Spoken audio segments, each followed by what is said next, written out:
ফেরাউন শব্দের অর্থ হচ্ছে এটা একটা রাষ্ট্রীয় পদ, যেমন প্রেসিডেন্ট, প্রাইম মিনিস্টার এমন পদ আছে। ফেরো বা ফেরাউন এটা হচ্ছে একটা রাষ্ট্রীয় পদের নাম। তো ফেরাউনের আসল নাম হচ্ছে রেমেসিস। কি নাম? রেমেসিস। রেমেসিস 1, রেমেসিস 2 এরকম করে নাম থাকে আর কি। আর যে ফেরাউনের মমিটা আমরা পেয়েছি তারও একটা নাম আছে। তার নাম হচ্ছে, আমি এনসাইক্লোপিডিয়া ব্রিটানিকা থেকে এটা পেয়েছি, তার নাম হচ্ছে মনেপ্তাহ। যে ফেরাউনের মমিটা আমরা পেয়েছি এর নাম হচ্ছে মনেপ্তাহ, তার মূল নাম। তাকে রেমেসিস বলা হতো, আর তার টাইটেল হচ্ছে ফেরো বা ফেরাউন। ঠিক আছে। এখন এই ফেরাউনদের সময় ইউসুফ আলাইহিস সালামের রেখে যাওয়া সেই যে বনু ইসরাইল, এরা আর উন্নত জীবনযাপন করতে পারল না। তারা দাসত্বের শৃঙ্খলা আবদ্ধ হলো, তাদের উপর জুলুম নির্যাতন শুরু হতে লাগলো। এক পর্যায়ে ফেরাউন তাদেরকে ডিভাইড অ্যান্ড রুলের মতো করে সমাজে নিপীড়িত করতে লাগে। আর ফেরাউনের অনেক পাপ ছিল, যে পাপটা আমরা আসলে অল্প কথায় ব্যাখ্যা করতে পারবো না। এক কথায় সে নিজেকে আল্লাহ দাবি করেছিল। তারপরে সে সমাজের মধ্যে শিরকের প্রচলন ঘটাতো। সে কন্যা সন্তানদেরকে জীবিত রাখত, পুত্র সন্তানদেরকে হত্যা করে ফেলত। সে সমাজের মানুষদেরকে বিভক্ত করত, দুর্বলের উপর সবলের অত্যাচার চালাতো। এবং তার একটা অহংকার ছিল, সেটা হচ্ছে সেনাবাহিনীর অহংকার। সে মনে করতো যে সে ওই সময়কার সুপার পাওয়ার, তাকে কেউ পরাজিত করতে পারবে না। ঠিক এখনকার বিশ্বের পরাশক্তিগুলোর মতোই তার দাম্ভিকতা ছিল আর কি। তো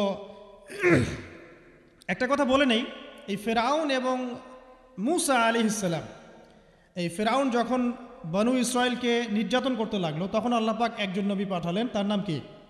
মূসা আলাইহিস সালাম। আর মূসা আলাইহিস সালাম আর ফেরাউনকে নিয়ে কোরআনুল কারীমে প্রায় 44টা সূরার মধ্যে কথা আছে। আমি হিসাব করে দেখেছি এবং আমি টুকটাক ঘাটাঘাটি করে দেখেছি যে প্রায় 44টা সূরার মধ্যে 532টা আয়াত আছে মূসা এবং ফেরাউনকে নিয়ে। কথা বুঝতে পারছেন? 532টা। কোরআনের টোটাল আয়াত কত? একদম ভুল উত্তর, 6236। 6000 কত? 236। মতবিরোধ আছে, তবে 6236টা আয়াতের পক্ষে শক্ত দলিল আছে। তো এটাকে পার্সেন্টেজ দিয়ে করবেন, যারা ম্যাথামেটিক্স পারেন তারা তো খুব সহজেই পারবেন। তো পার্সেন্টেজ করলে দেখবেন যে 8.53% আয়াত মূসা এবং ফেরাউনকে নিয়ে। 100%-এর মধ্যে প্রায় 8.5 বা 9% আয়াত কাকে নিয়ে? মূসা এবং ফেরাউনকে। এমনি এমনি তো আল্লাহ পাক এই কাজটা করবেন না নিঃসন্দেহে। এর মধ্যে একটা শিক্ষা বা মেসেজ আছে, সেটা হলো আমাদের জন্যে, উম্মতে মুহাম্মাদির জন্যে যেই সব জাতির মধ্যে সবচেয়ে বেশি শিক্ষা আছে, তার মধ্যে সবচেয়ে ইম্পর্টেন্ট হচ্ছে মূসা এবং ফেরাউনের সময়। মূসা এবং ফেরাউন, এই ঘটনার মধ্যে যে শিক্ষাগুলো আছে, এটা আমাদের জন্য সবচেয়ে বেশি ইম্পর্টেন্ট। এই জন্য এত বেশি আয়াত নাজিল করা হয়েছে। কোরআনে যে কোনো সূরা খুলবেন দেখবেন মূসা আর ফেরাউন, মূসা আর ফেরাউন। কী কারণ? এমনি এমনি নিঃসন্দেহে শেষ জামানে আমরা যারা বাস করব, তাদের জন্যে এই ঘটনার মধ্যে বিশাল কিছু শিক্ষা আছে। শিক্ষাগুলো আমরা ইনশাআল্লাহ আজকে জানব। তো এখন মূসা আলাইহিস সালাম এই ফেরাউনের যুগে জন্ম লাভ করলেন। তবে ফেরাউনকে জ্যোতিষীরা বলেছিল আগেই যে ওই সামদেশ থেকে একটা আগুন আসছে যে তোমার সিংহাসনকে পুড়িয়ে ফেলবে। এর ফলশ্রুতিতে ফেরাউন যেটা করলো, সমস্ত পুত্র সন্তান যারা হতো এদেরকে তারা জবাই করে হত্যা করত।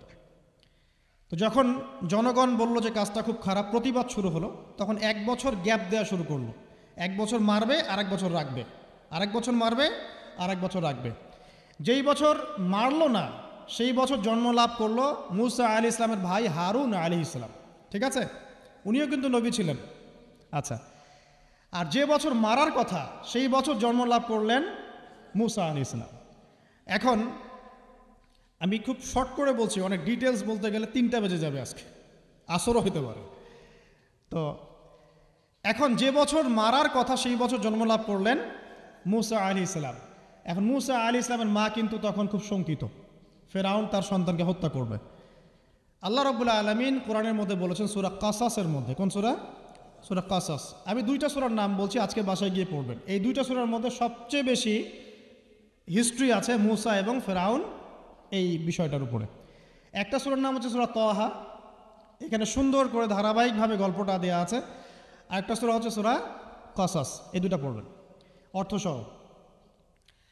তো মুসা আলাইহিস সালামের মায়ের হৃদয়টা খুব শঙ্কিত ছিল যে তার সন্তানকে হত্যা করে ফেলা হবে। আল্লাহ রাব্বুল আলামিন বলছেন যে আমি তার কলবে ইলহাম করলাম। সুবহানাল্লাহ।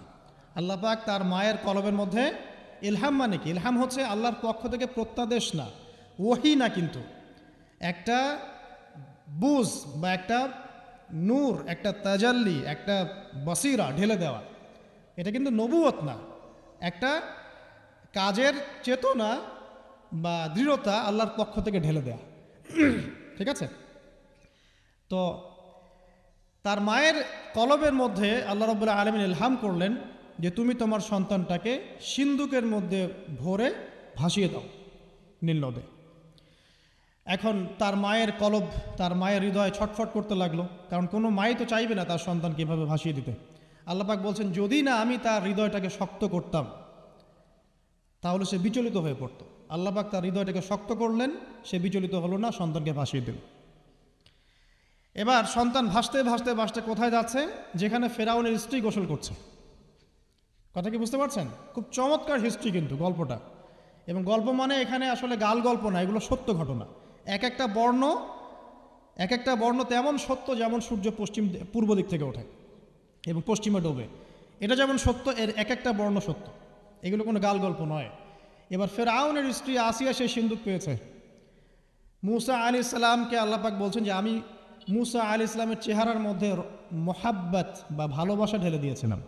তার চেহারা যেই দেখতো তাকে ভালোবাসত, বুঝছেন? ভালোবাসা ঢেলে দিয়েছে। এবার ফেরাউনের স্ত্রী আসিয়া, এখানে আসিয়া নন, অন্য একজন স্ত্রী হয়তো, তিনি বলছেন যে ফেরাউনকে বলছে যে একে আমরা আমাদের কাছে রেখে দিই, হয়তোবা সে আমাদের উপকারে আসবে, অথবা তাকে আমরা সন্তান হিসেবে গ্রহণ করতে পারি। লা তাকতুলুহ, তাকে হত্যা করো না। আসা আন ইয়ানফা'না আও নাত্তাখিযাহু ওয়ালাদা, এরকম করে আল্লাহ পাক বলেছেন কোরআনে। তো ফেরাউন তার স্ত্রীর কথা শুনল এবং তাকে না হত্যা করে রেখে দিল। আর আল্লাহ রাব্বুল আলামিনের কি কৌশল! ওয়া মাকারুল্লাহ, যেই মূসাকে হত্যা করার জন্যে বছরের পর বছর হাজার হাজার শিশুকে হত্যা করা হয়েছে, সংখ্যাটা লাখ লাখও হতে পারে, সেই মূসা আলাইহিস সালামকে আল্লাহ পাক ফেরাউনের ঘরেই লালন পালন করতে লাগলেন। চিন্তা করলেন? এবার মূসা আলাইহিস সালাম যখন যুবক হলেন, আমি সংক্ষিপ্ত করছি, যখন যুবক হলেন তখন একদিন দেখলেন যে রাস্তায় দুজন ব্যক্তি ঝগড়া করছে। সূরা কসসের মধ্যে আছে, ফাইটিং, স্ট্রিট ফাইট। তো একজন ব্যক্তি হচ্ছেন বনু ইসরাইলের, আরেকজন হচ্ছে ফেরাউনের সেনাবাহিনীর। এখন মূসা আলাইহিস সালাম কার পক্ষ নেবেন? তিনি বনু ইসরাইলের পক্ষ নিলেন। তিনি গিয়ে তাকে বাঁচানোর চেষ্টা করলেন এবং শুধু একটা ঘুষি দিয়েছেন, ফাওয়াকাযাহু, একটা ঘুষি, ফাকাদা আলাইহি, এবং এই একটা ঘুষিতেই সেই ব্যক্তি ডেড। এটা কোরআনে আছে, সূরা কসসে। তার মানে কোরআন দলিল দিচ্ছে যে মানুষের বডিতে এমন এমন পার্টস আছে, এমন এমন জায়গা আছে যেখানে একটা ঘুষি মারলেও মানুষ মারা যেতে পারে। কি বুঝলেন? যারা মার্শাল আর্ট শিখেছেন বা শিখছেন তারা এটা আরও ভালো বুঝবেন। মানুষের এই বডিতে এমন অনেকগুলো জায়গা আছে, 7টা বা 8টা বা 10টার মতো, যেখানে একটা ঘুষি দিলেও মানুষ মরতে পারে। সো ভালো কিছু শিখলে, ঠিক আছে? টিকটক প্রজন্ম না হয়ে আর এই মোবাইলে লুডো না খেলে ভালো কিছু শিখেন, ইনশাআল্লাহ কাজে দিবে। আত্মরক্ষা শেখা খারাপ? আচ্ছা, তো তবে দাড়ি টুপি নিয়ে শিখতে যান না, সমস্যায় পড়তে পারে। তো এখন একটা ঘুষিতে সেই ব্যক্তি মারা গেল। তারপরের দিন আবার দেখা গেল যে ওই ব্যক্তি যাকে তিনি বাঁচিয়েছেন সেই ব্যক্তি আর আরেকজন সেনাবাহিনীর সদস্য আবার মারামারি করছে। এবার মূসা আলাইহিস সালাম বললেন যে তুমি তো একটা বোকা মানুষ। এবার সে আবার চড়াও হতে শুরু করলো মূসা আলাইহিস সালাম, কিন্তু এবার একজন ব্যক্তি এসে তাকে বললেন যে গতকাল তুমি কিন্তু একজনকে হত্যা করেছো এক ঘুষিতে, আজকে আবার তুমি এই কাজ করতে যাচ্ছ, তুমি তো এখানে স্বৈরাচারের মতো আচরণ করছো। মূসা আলাইহিস সালাম তখন আল্লাহর কাছে ক্ষমা চাইলেন, বললেন ইন্নাহু হাযা মিন আমালিশ শাইতান, এটা তো শয়তানের মতো কাজ, শয়তানের কাজ হয়ে গেল। রব্বিক ফিরলি, আল্লাহ আমাকে মাফ করে দিন। ফাগফারা লাহ, আল্লাহ পাক বলছেন আমি তাকে মাফ করে দিলাম। তো তিনি তো ইচ্ছাকৃতভাবে করেন নাই, করেছেন আনইনটেনশনালি, এটা হয়ে গেছে। কিন্তু এখন ফেরাউন মূসা আলাইহিস সালামকে ধাওয়া করতে শুরু করলো, কারণ ফেরাউনের দৃষ্টিতে মূসা আলাইহিস সালাম একটা মার্ডার করেছেন তার দৃষ্টিতে, কিন্তু মূসা আলাইহিস সালাম তো আর এটা করেন নাই, ইচ্ছা করে এটা হয়নি, অ্যাক্সিডেন্টলি হয়ে গেছে। এখন মুসা আলাইহিস সালামকে এক ব্যক্তি এসে বলল, তুমি এখান থেকে তাড়াতাড়ি পালাও, এই মিশরে থাকলে ফেরাউন তোমাকে ধরে এখন শাস্তি দিবে। এখন মুসা আলাইহিস সালাম বাধ্য হয়ে মিশর থেকে চলে যাচ্ছেন কোথায়? মাদিয়ান। কোন জায়গা? মাদিয়ান। এটাও আরবের মধ্যে একটা জায়গা, যেই জায়গার নবী হচ্ছেন শুআইব আলাইহিস সালাম। কি নাম? আচ্ছা, এবার শুআইব আলাইহিস সালামের সেই কওমে মুসা আলাইহিস সালাম গেলেন, না খাবার আছে, না পানি, না কাপড়, কিছুই নাই, একদম রিক্ত হস্ত। সেখানে গিয়ে তিনি দেখলেন যে এমনই একটা জলাশয়, হয়তোবা আল্লাহ ভালো জানেন, সেই জলাশয়ের কাছে কিছু মানুষ পানি পান করাচ্ছে গবাদি পশুদেরকে। আমি কি বুঝাতে পারছি? আচ্ছা, তো দূরে দুজন মেয়ে দাঁড়িয়ে আছে। এই দুজন মেয়ে অনেকক্ষণ থেকে দাঁড়িয়ে আছে, তারা পানি পান করাতে পারছে না। মুসা আলাইহিস সালাম অনেকক্ষণ থেকে অবজার্ভ করছেন যে মেয়ে দুটো পানি পান করাতে পারছে না গবাদি পশুদেরকে। তিনি প্রথমে একটু অস্বস্তি বোধ করলেন, তারপরে আবার গেলেন তাদের কাছে, গিয়ে বললেন কি সমস্যা। তখন সেই মেয়েরা বলল, যতক্ষণ পর্যন্ত আমার কওমের লোকেরা এখান থেকে সরে যায় না, ততক্ষণ আমরা পানি পান করাতে পারি না, কারণ আমরা দুর্বল, মেয়ে মানুষকে টাইম দিচ্ছে না আর কি। আর এদিকে আমাদের বাবা অত্যন্ত বৃদ্ধ মানুষ, বাসায় পড়ে আছেন একা। তখন মুসা আলাইহিস সালাম যুবক ছিলেন এবং তিনি কিন্তু শক্তিশালী ছিলেন, কওয়িউন আমিন, বিশ্বস্ত এবং শক্তিশালী। ওই যে এক ঘুষিতে মানুষ মারা মানুষ, কি মনে করছেন? তো তিনি এবার ওই গবাদি পশুদেরকে নিয়ে এসে পানি পান করালেন। পানি পান করিয়ে তিনি একটা গাছের ছায়ায় গিয়ে বসলেন। এই প্রত্যেকটা কথা কিন্তু কোরআনে আছে, প্রতিটা কথাই। সূরা কসস পড়েন, সূরা তাহা পড়েন। গাছের ছায়ায় বসে তিনি একটা দোয়া করছেন, এবার হাত উঁচু করে দোয়া করছেন, রব্বি, হে আমার প্রতিপালক, ইন্নী লিমা আনজালতা ইলাইয়া মিন খায়রিন ফাকির। হে আল্লাহ, আপনি আমার প্রতি যে রহমত বা যে করুণা বর্ষণ করবেন, এর জন্য আমি ফকির হয়ে বসে আছি। দোয়ার ভাষাটা শুনছেন? আল্লাহ, আপনি আমার প্রতি যে করুণা বর্ষণ করবেন, আমি এর জন্য ফকির হয়ে বসে আছি। তো প্রত্যেকটা নেক কাজ করার পরে এরকম দোয়া করা সুন্নত, দোয়া কবুল হয়ে যাবে ইনশাআল্লাহ। দোয়া সাথে সাথে কবুল হয়ে গেল। এখন ওই দুইজন মেয়ের মধ্যে একজন মেয়ে হেঁটে হেঁটে আসছে। ওই মেয়ে কিভাবে হেঁটে এসেছে সেটাও কোরআন বলেছে, কিভাবে হেঁটে এসেছে সেটাও কোরআনে বলেছে সূরা কসাসের মধ্যে। সূরা কসাসে আল্লাহ পাক বলছেন, ওই দুইজন মেয়ের মধ্যে একজন হেঁটে হেঁটে আসলো লাজুক পায়ে। কেমন পায়ে? লাজুক পায়ে। যেই চলাফেরা আপনি এখনকার মেয়েদের মধ্যে দেখতে পারবেন না। এখনকার মেয়েদের হাঁটার মধ্যে লজ্জা আছে, লজ্জাশীলতার সাথে লাজুক ভঙ্গিতে সেই মেয়ে হেঁটে হেঁটে আসলো। আল্লাহ পাক সেই কথাটাও কোরআনে বলেছেন। ওই মেয়ের হেঁটে আসাটা আল্লাহ রাব্বুল আলামিন ব্যাখ্যা করেছেন। সেই মেয়ে, দুইজন মেয়ের একজন মেয়ে হেঁটে হেঁটে আসছে মুসা আলাইহিস সালামের কাছে লাজুক ভঙ্গিতে, লজ্জায় মুখ নত করে, লজ্জাশীলতার সাথে এসে বলছেন যে আমার বাবা আপনাকে ডাকছে। তার বাবাকে? শুআয়ব আলাইহিস সালাম। আমার বাবা আপনাকে ডাকছে। এবার তিনি গেলেন শুআয়ব আলাইহিস সালামের কাছে, গিয়ে তার কিসসা বা কাহিনীটা বললেন। শুআয়ব আলাইহিস সালামও কিন্তু একজন নবী এবং জবরদস্ত নবী। বলে রাখি, শুআয়ব আলাইহিস সালামের কওম সর্বপ্রথম সেই কওম যাকে ভূমিকম্প দিয়ে ধ্বংস করা হয়েছিল। সর্বপ্রথম পৃথিবীতে ভূমিকম্প দিয়ে যে কওমকে ধ্বংস করে দেওয়া হয়েছে সেটা হচ্ছে শুআয়ব আলাইহিস সালামের কওম। আর তিনটা বড় বড় ভূমিকম্প আমাদের সামনে অপেক্ষাও করছে শেষ জামানায়। তিনটা হবেই, একটা পৃথিবীর পশ্চিম দিকে, একটা পৃথিবীর পূর্ব দিকে। আর পূর্ব দিক বলতে কিন্তু আমাদের দিক, Indonesia, Malaysia, Bangladesh, Pakistan, Sri Lanka, India, এই পুরো জায়গা হচ্ছে পূর্ব দিক। আর পশ্চিমা সভ্যতা তো বোঝেন পশ্চিম কোন দিকে। আর একটা হবে পৃথিবীর মাঝখানে। মাঝখান কোনটা? এই যে জাজিরাতুল আরব, এখানে একটা হবে। এটা হবেই, কোনো বিজ্ঞানী ঠেকাতে পারবে না। তো শুআয়ব আলাইহিস সালামের কওম সেই কওম যাকে ভূমিকম্প দিয়ে ধ্বংস করা হয়েছিল। তো এখন মুসা আলাইহিস সালাম তার কাছে গিয়ে তার ঘটনাগুলো বললেন। শুআয়ব আলাইহিস সালাম তাকে বললেন, ঠিক আছে, আমার মেয়ের একটা দাবি।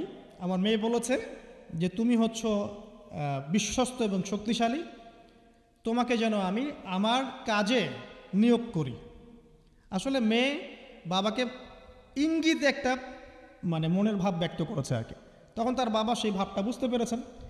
তিনি বলেছেন, ঠিক আছে, আমি আমার এই মেয়ের সাথে তোমাকে বিয়ে দিব। শর্ত কি? শর্ত হচ্ছে তোমাকে 8 বছর আমার এখানে কাজ করতে হবে। 8 বছর, কত বছর? 8 বছর কাজ করার বিনিময়ে আমি তোমাকে আমার মেয়ের সাথে বিয়ে দিচ্ছি। আর যদি তুমি চাও তাহলে 10 বছর পূর্ণ করতে পারো। তো মুসা আলাইহিস সালাম বলেন, ঠিক আছে, আমাদের মাঝে আল্লাহ পাক সাক্ষী হিসেবে যথেষ্ট। এবার সেখানে মুসা আলাইহিস সালাম তার সংসার শুরু করলেন। 10 বছর অতিবাহিত হলো। তারপরে এখন মিশরে ফিরে যাওয়ার পালা। মুসা আলাইহিস সালাম তার স্ত্রীকে নিয়ে কোথায় যাচ্ছেন এখন? মিশর, তার হোম টাউন, ঠিক আছে, মাদারল্যান্ড। কিন্তু যাত্রা পথে তুয়া উপত্যকায় বিভিন্ন কিতাবে এসেছে তার স্ত্রীর প্রসব বেদনা শুরু হয়। তখন তিনি আগুন তালাশ করতে থাকেন। আগুন তালাশ করতে করতে আস্তে আস্তে তিনি এমন একটা জায়গার দিকে চলে যান তুয়া উপত্যকায়, যেখানে দেখেন যে গাছের উপর আগুন জ্বলছে। এবং তখন আগুনকে ফলো করতে করতে হঠাৎ তিনি এক গায়েবী আওয়াজ শুনতে পান। আওয়াজটা হচ্ছে এমন, আমি একটু পড়ে শোনাই। আওয়াজটা হচ্ছে এমন যে ইন্নি আনা রব্বুক ফাখলা'না আলাইক ইন্নাকা বিল ওয়াদিল মুকদ্দাস তুয়া। এই আওয়াজটা আল্লাহ পাকের। কার আওয়াজ? সুবহানাল্লাহ। আল্লাহ পাক মুসা আলাইহিস সালামের সাথে কথা বলছেন এই জায়গায়। আল্লাহ পাক বলছেন, নিশ্চয়ই আমি তোমার রব, তোমার জুতা খুলে ফেলো, কারণ তুমি একটা পবিত্র উপত্যকায় আছো। চিন্তা করতে পারেন? ওয়া আনা আখতারতুকা, এবং আমি তোমাকে বাছাই করেছি হে মুসা, ফাসতামি লিমা ইউহা, তুমি খুব মনোযোগ দিয়ে শোনো, আমি তোমার কাছে যা ওহী করছি এটা মনোযোগ দিয়ে শোনো। ইন্নানি আনা আল্লাহ, নিশ্চয়ই আমি আল্লাহ। আল্লাহ বলছেন ইন্নানি আনা আল্লাহ, নিশ্চয়ই আমি আল্লাহ। লা ইলাহা ইল্লা আনা, আল্লাহ বলছেন আমি ছাড়া কোনো ইলাহ নেই। ফা'বুদনি, আমার ইবাদত করো। ওয়া আকিমিস সালাতা লিযিকরি, আমার স্মরণের জন্য সালাত কায়েম করো। ইন্না সাআতা লাআতিয়াতুন, নিশ্চয়ই কিয়ামত অবশ্যই আসবে। আকাদু উখফিহা, আমি এটাকে গোপন রেখেছি। লিতুজজা কুল্লু নাফসিন বিমা তাসআ, যাতে করে প্রত্যেক নফসকে তার প্রতিদান দেয়া যায়।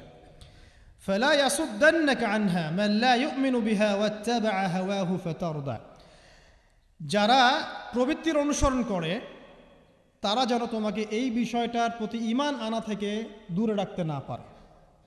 আল্লাহ পাক এই পর্যন্ত বললেন। এরপর আল্লাহ বলছেন ওয়ামা তিলকা বিয়ামিনিকা ইয়া মূসা, মূসা তোমার ডান হাতে এটা কি? মূসা আলাইহিস সালাম বলছেন যে ক্বালা হিয়া আসায়া, এটা আমার লাঠি। তার সাথে কি ছিল? একটা লাঠি। আতাওয়াক্কাউ আলাইহা ওয়া আহুশু বিহা আলা গনামি ওয়া লিয়া ফিহা মাআরিব উখরা, এই লাঠি দিয়ে আমি গাছের ডাল ছাটি, গবাদি পশুদেরকে চড়াই, এছাড়া আমি আমার বিভিন্ন কাজে লাঠি ব্যবহার করি। আল্লাহ পাক বলছেন ক্বালা আলকিহা ইয়া মূসা, মূসা এটা নিক্ষেপ করো দেখি, হাত থেকে ছুঁড়ে মারো। মূসা আলাইহিস সালাম ছুঁড়ে মারলেন। ফাআলকাহা, তিনি ছুঁড়ে মারলেন। ফাইদা হিয়া হাইয়াতুন তাসা, সাথে সাথে লাঠিটা ছোটাছুটি শুরু করলো সাপের মতো। অন্য সূরায় আছে এই দৃশ্য দেখার সাথে সাথে মূসা আলাইহিস সালাম উল্টা দিকে দৌড় দিয়েছিলেন। স্বাভাবিক, ভয় পাওয়া স্বাভাবিক। তো তখন আল্লাহ পাক বলেছিলেন যে তুমি ভয় পেও না, আমার কাছে নবীগণ ভয় পায় না। ঠিক আছে, অন্য সূরায় এগুলো আছে, আমি শর্ট করে বলছি। এরপরে আল্লাহ পাক বললেন ক্বালা খুযহা ওয়া লা তাখাফ, তুমি এটাকে ধরো, এটাকে ভয় পেও না। সানুঈদুহা সিরাতাহাল উলা, তুমি ধরা মাত্রই সেটা আবার লাঠিতে রূপান্তরিত হবে। আরেকটা কাজ করো, ওয়াদমুম ইয়াদাকা ইলা জানাহিক, তোমার হাতটাকে বগলের নিচে নিয়ে যাও। তাখরুজ বাইদা মিন গায়রি সু, এটাকে বের করো, তারপর দেখবে এটা স্বচ্ছ আলো প্রদান করবে। সুবহানাল্লাহ। বগলের মধ্যে হাত নিয়ে আসো, হাতটাকে বের করো, দেখবে হাত থেকে স্বচ্ছ আলো বের হবে। এই দুইটা মুজিজা আল্লাহ পাক তাকে দিলেন। আয়াতান উখরা, এটা আরেকটা নিদর্শন। তো এখানে কি হলো? মূসা আলাইহিস সালাম নবুয়ত পেলেন। Shortcut key? মূসা আলাইহিস সালাম কি পেলেন? নবুয়ত পেলেন। নবুয়ত পাওয়ার সাথে সাথে আল্লাহ পাক তাকে দুটো মুজিজা দিলেন। একটা হচ্ছে লাঠি, আরেকটা কি? হাত বগল থেকে বের করলেই কি হবে? আলো বের হয়ে যাবে। এবার তার ডিউটি কি? আল্লাহ পাক ডিউটি দিচ্ছেন তাকে যে ইযহাব ইলা ফিরআউন ইন্নাহু তাগা, এবার তোমার কাজ হচ্ছে তুমি ফেরাউনের কাছে যাবে, কারণ ফেরাউন সীমা লঙ্ঘন করেছে। তখন মূসা আলাইহিস সালাম বললেন রব্বি ইশরাহ লি সদরি, আল্লাহ আমার বক্ষটাকে প্রশস্ত করে দিন।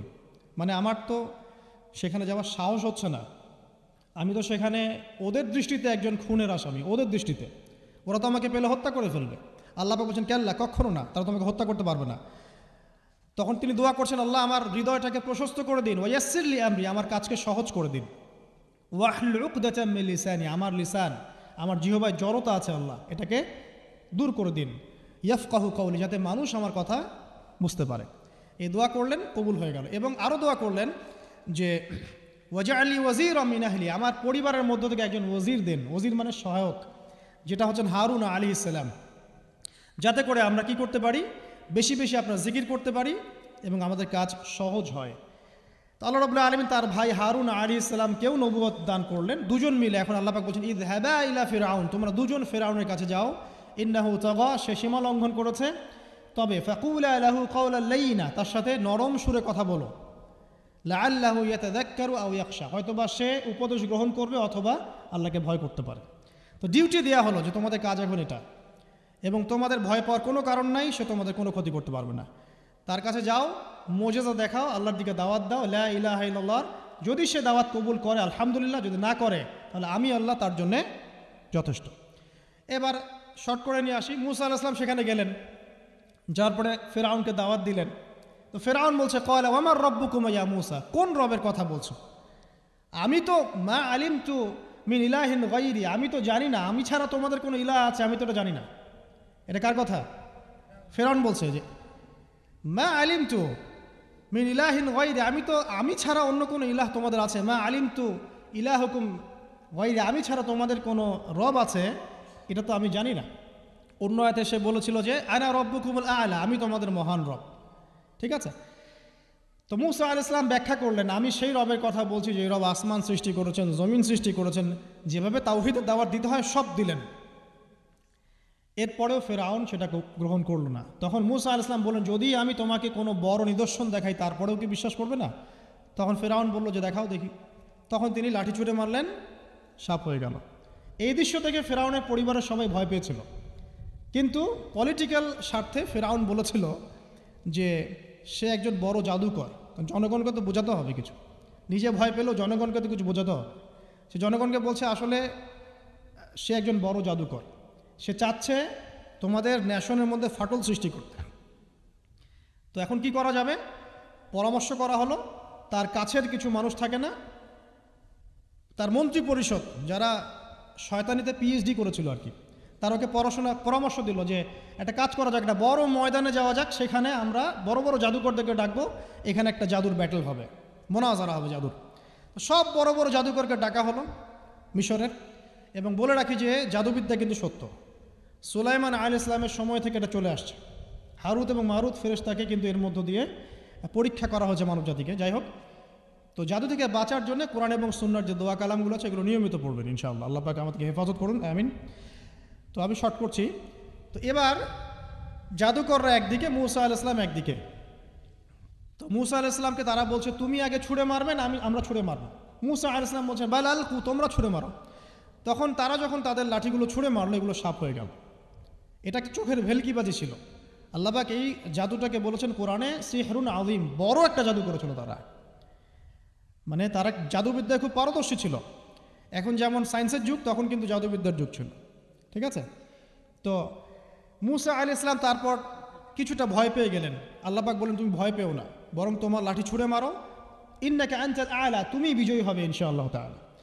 এরপর মুসা আলাইহিস সালাম লাঠি ছুঁড়ে মারার সাথে সাথেই তার লাঠিটা যে সাপে রূপান্তরিত হলো, এই সাপটা বাকি সব সাপকে খেয়ে ফেললো। এই দৃশ্য দেখার সাথে সাথেই ওই জাদুকর যারা ছিল, সবচেয়ে বড় বড় জাদুকর, একটা সমাজে সবচেয়ে বড় বড় জাদুকর, সাথে সাথে মুসলিম হয়ে গেল। বললো যে ক্বালা আমান্না বিরব্বি হারুন ওয়া মুসা, আমরা মুসা এবং হারুনের রবের প্রতি ঈমান নিয়ে আসলাম। তখন ফিরআউন বলল যে ও আচ্ছা, তাহলে ইন্নাহু কাবীরুকুম আল্লামাকুমুস সিহর, তাহলে মুসাই হচ্ছে তোমাদের লিডার, যে তোমাদেরকে জাদু শিখিয়েছে। তাহলে পলিটিক্যাল লোকজনের কথাগুলো এরকমই হয়, সত্য কখনো স্বীকার করতে যাবে না। তো যে তাহলে মুসাই মনে হয় তোমাদের চেয়ে বড় জাদুকর, তাহলে তোমাদের শাস্তি দিব এবার আমরা। কি শাস্তি?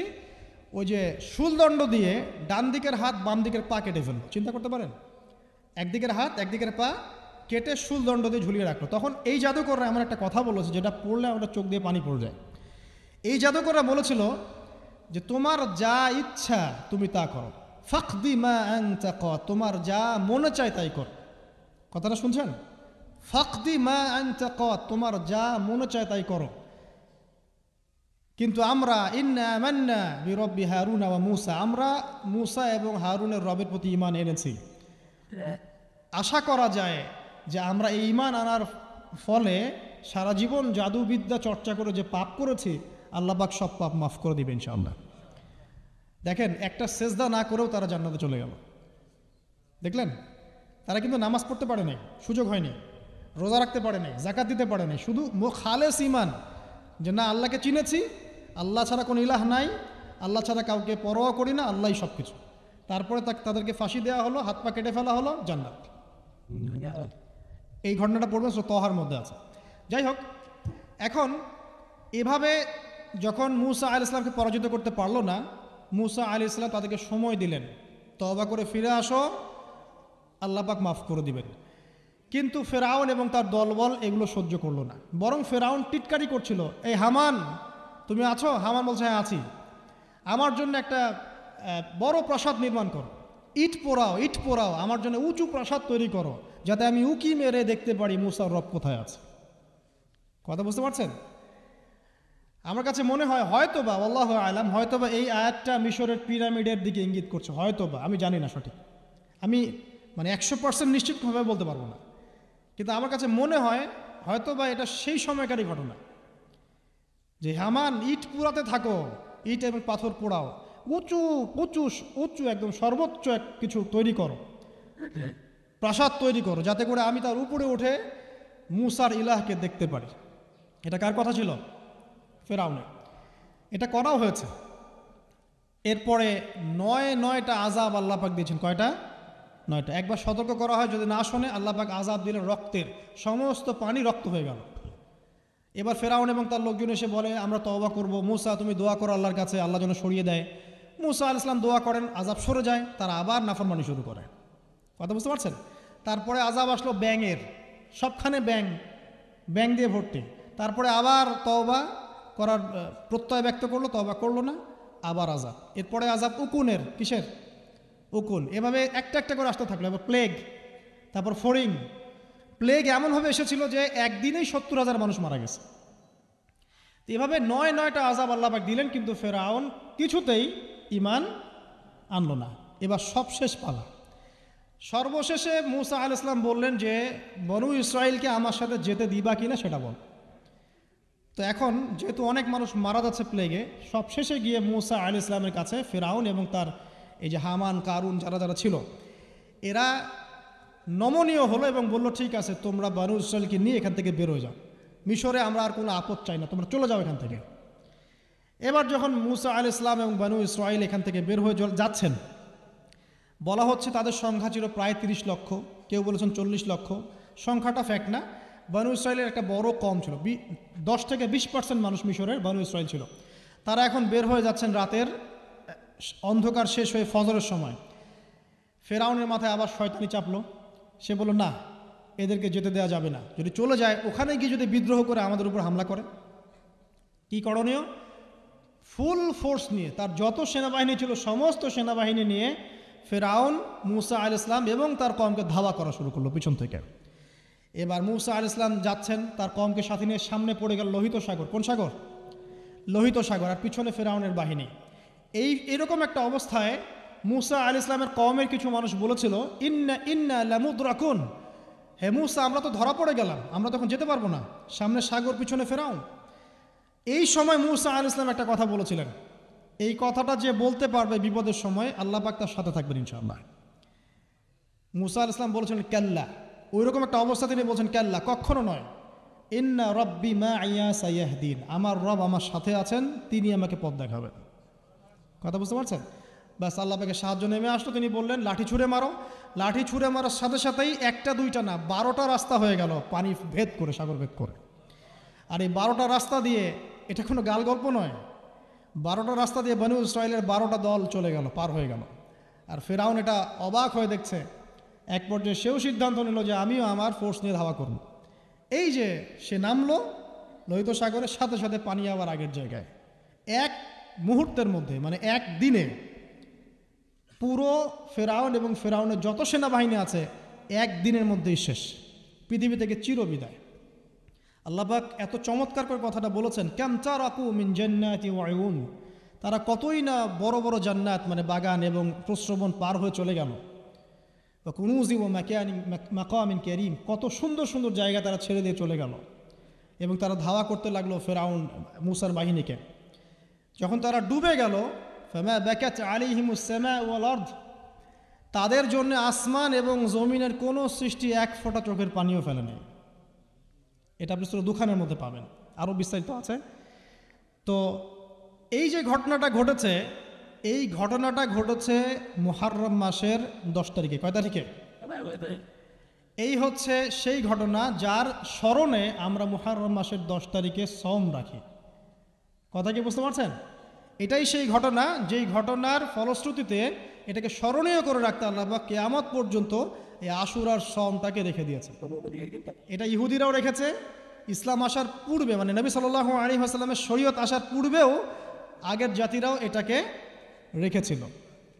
নবী সাল্লাল্লাহু আলাইহি ওয়াসাল্লাম এই সওমটাকে রেখেছেন, মুহররম মাসের এই 10 তারিখের সওমটা, এবং তিনি বলেছেন যে আমি আশা করি এই সওম রাখার ফলে 1 বছরের গুনাহ আল্লাহ পাক মাফ করে দিবেন। এবং একজন সাহাবী এসে জিজ্ঞাসা করছিলেন যে কোন মাসের রোজা রমাজান মাসের পরে সর্বোত্তম?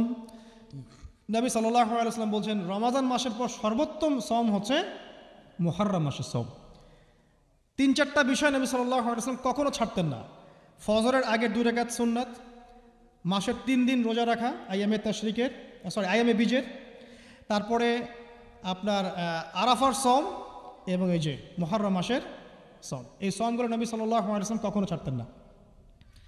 আরও এসেছে একটা বর্ণনা, আমি এটা পেয়েছি ফয়জুল কালামের মধ্যে, যে আশুরার সওম রাখার পাশাপাশি ওই দিন যদি আপনি পরিবার বর্গের উপর খরচ করেন, ইনশাআল্লাহ আপনাকে সারা বছর আল্লাহর পক্ষ থেকে রিজিকের প্রশস্ততা দেওয়া হবে ইনশাআল্লাহ। তো পরিবার বর্গের প্রতি আপনি খরচ করতে পারেন। এখন এই যে ঘটনা দেখেন, এই ঘটনার মূল পিছনে গল্প কি? জালেমের ধ্বংস, মাজলুমের মুক্তি, তাই তো? জালেমের ধ্বংস, মাজলুমের মুক্তি, এটাকে স্মরণীয় করে রাখার জন্যে আল্লাহ রাব্বুল আলামিন এই আশুরার সওমটাকে রেখেছেন। নবী সাল্লাল্লাহু আলাইহি ওয়াসাল্লাম বলেছেন যে ইহুদিরা একদিন রাখে, 10 তারিখে সওম রাখে।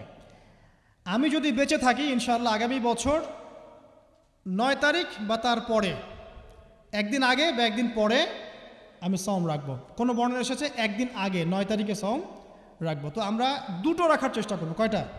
দুটো, হয় 9-10 অথবা 10-11 ইনশাআল্লাহ। আশা করা যে 1 বছরের গুনাহ আল্লাহ পাক মাফ করে দেবেন ইনশাআল্লাহু তাআলা।